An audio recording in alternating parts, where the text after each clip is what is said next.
Action.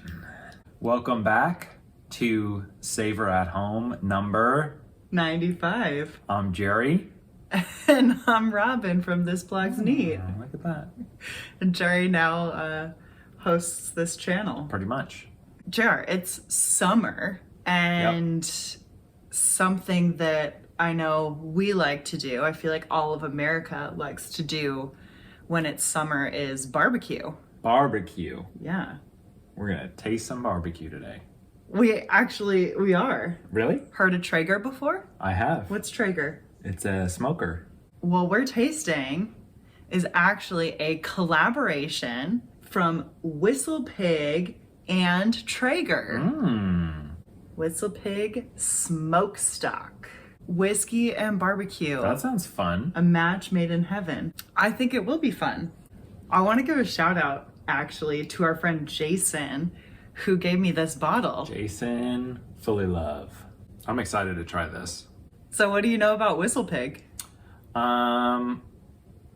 Not much other than I've tried their ryes. So they are really known for ryes. So WhistlePig was launched in 2010. Doesn't this look like a pig that would whistle? Do you know what a WhistlePig is? It's exactly what it sounds like. It's not actually what it sounds like. No, I don't. So there's like a cute story for how the name WhistlePig came to be that's pretty funny. And I'm just gonna cut straight to the punchline. So the founder of WhistlePig, he was on a hike in Colorado and a hiker walked past him and said something about like, watch out for the WhistlePig, or watch out for a WhistlePig. And he was referring to a groundhog. Okay. So the founder was like, that's a funny name. WhistlePig. Yeah. Let's go with They WhistlePig. started in 2007? The farm was purchased in 2007, and then in 2010 is when they actually launched. Wow. I would guess WhistlePig. they were older than that. That's relatively They're recently. pretty well established for being founded in or launched in 2010. Yeah. Right? So they are known for their premium ryes. However, lately they've kind of expanded into other types of whiskeys. And at first, WhistlePig was a non-distiller producer, NDP. So everything that they bottled was sourced from Canada, actually. Okay. And if you read the back of this, what does it say at the very bottom? It says, bottled by WhistlePig Whistle Co., Shoreman, Vermont. Product of Canada. Yeah, thank you. You skipped that part. So they still have a ton of stocks of Canadian whiskey, mostly Canadian rye, I believe, if not entirely Canadian rye. However, they do produce their own ryes and other types of whiskeys. So they are distilling themselves, but I believe it is blended with the stock that they have from Alberta Premium. Okay. It's a collab with Traeger, and this just says it's a whiskey, so I'm not sure if it's mostly rye or some bourbon tossed in there, or some corn whiskey. I mean, if it's sourced from Canada, it's not bourbon. Did it just come out this year? It did. Cool. Yeah, so I think in July of 2022, this year, I almost said 2020. They do two different things to give this its smoky characteristics. So instead of smoking the grains, what they actually do is they use the Traeger to smoke the barrels. Oh, that's really so cool. So they infuse the insides of the barrels with smoke. Yeah, it's more so in the finishing process. I believe these are matured whiskeys that are then finished in these smoked barrels. I'm gonna make you guess, actually, as we're tasting, what type of wood they're smoking it with. Okay. And then they also have figured out a way to incorporate some of that smokiness into the water that they use to proof this down from barrel strength down to 43% ABV. In the water. In the water. I'm not sure how they do that. So that's how you get this subtle smokiness in there. I wonder what it smells and tastes like. But before we do, Are you gonna give the shout out? No. Oh man. Well, I'll give the shout out. Thank you so much to the Patreons. Thank you guys for helping to support the channel and for being a part of our neat community over on Patreon. And thank you to Jason. And thank you again to Hooked us up with this Jason. bottle. Yeah. Go out and get you one. Now, if you, the viewer, would also like to join us over on Patreon, I've got a link in the description below. Oh, okay. Ooh. Beautiful. Thank you. Show them that color. What would you say that is? I would call that like a dark honey color. Dark honey. Oh. This is like perfumey slash cologne-y. It's very fragrancy. Like I would smell this and think that I was like nosing some fragrances. Yeah. Not as smoky as I was expecting on the nose. But it is Very light. very woody, but I'm getting more like furniture wood, like an old dresser that I just opened or an old wooden Yes. cabinet. Bay leaf. Yeah, bay leaf. I definitely get some like star anise. Okay. And then maybe some Citrus. but like the, you know, citrus rind Yeah. more for me. Yeah, I was gonna say. More like the oils. Yeah.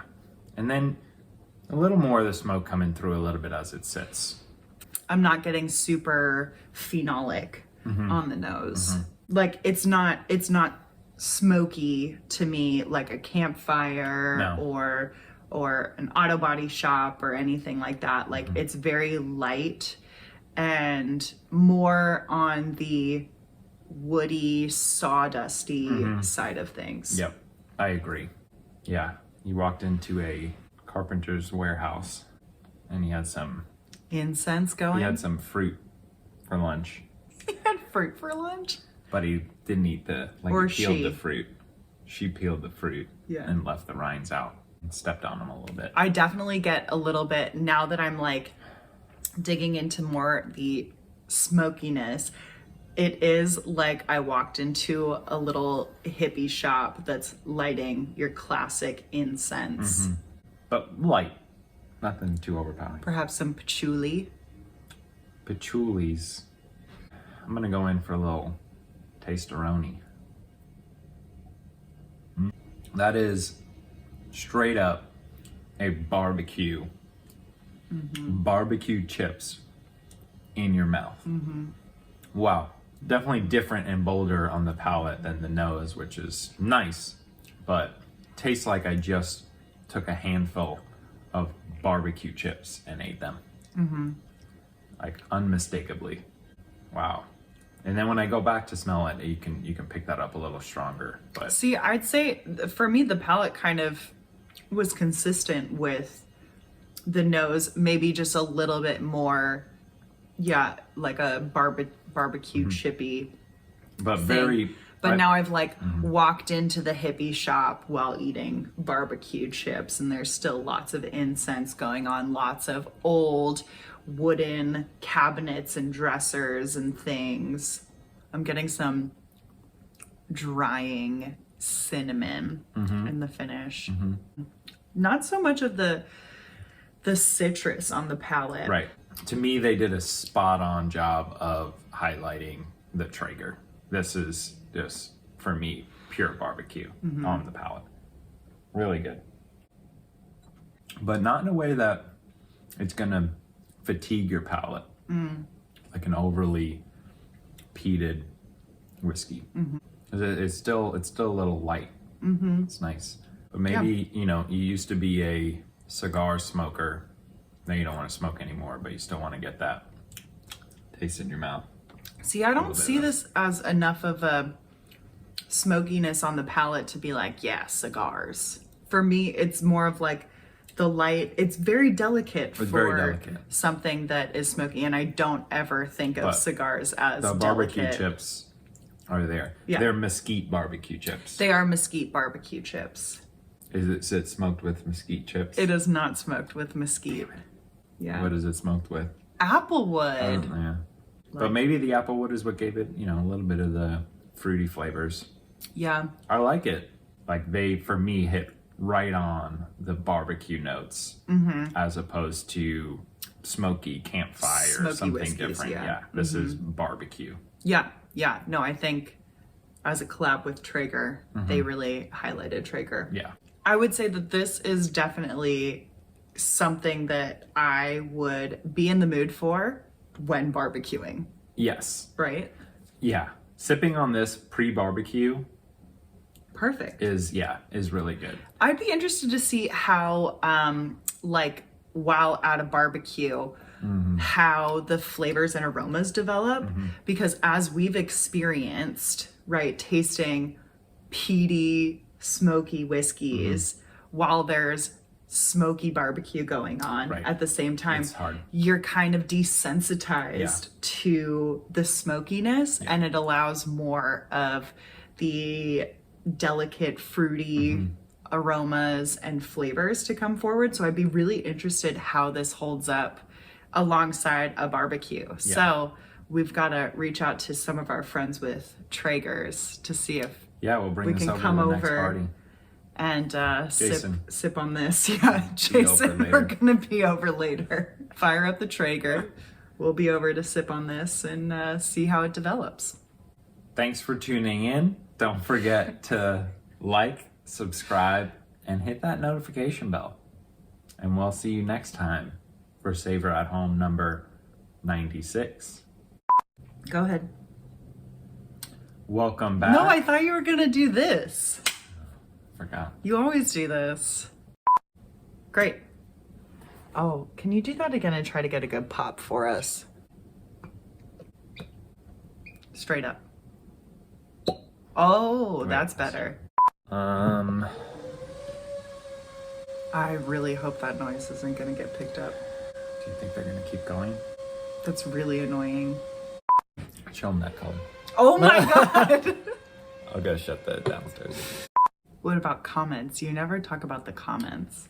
If you have something to comment, comment below In the comment section. in the comment section. Yeah.